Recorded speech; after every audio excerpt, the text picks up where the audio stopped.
The trumpet then fell to the ground with the fading of power. After the meeting, Mrs. Brooke and some friends, over coffee, discussed this striking spirit message.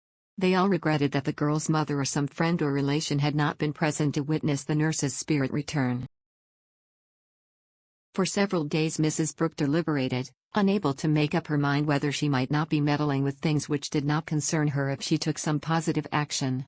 At last she decided that no harm could come from checking part of the spirit evidence with the secretary of the Leicester Infirmary. She wrote a brief note asking if a nurse of that name had ever been employed in the hospital.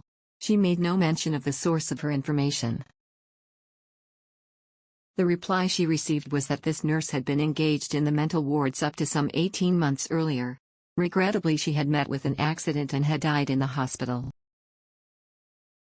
Without much difficulty, Mrs. Brooke obtained the full address of the girl's mother in Tansley, and wrote giving the full details of the communication. A grateful response came by return of post, expressing an immediate intention of coming to London to call on Mrs. Brooke. The mother was as good as her word and the two had tea. Afterwards they sat at a table in the hope of receiving a message. They were not disappointed, for the table spelled out, "Mother, you have made me very happy. My love to all. Olive." It was inevitable that my mediumship should bring me into frequent contact with Sir Arthur Conan Doyle. He regularly attended my meetings at the Marylebone Spiritualist Association and more than once spoke from the platform with me at the Queen's Hall.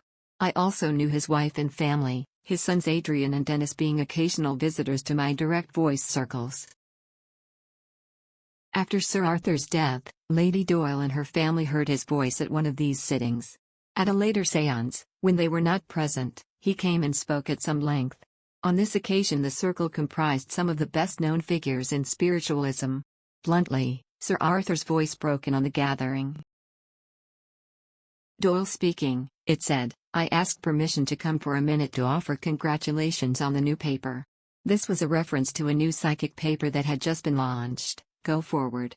Stand always for truth and fear no man. Hannon Swaffer then thanked him for speaking to a home circle of which he was a member and said he hoped he would come again. "I will come whenever I can," Doyle replied, "but it is not as easy as it would appear." "Is Mr. Craze here?"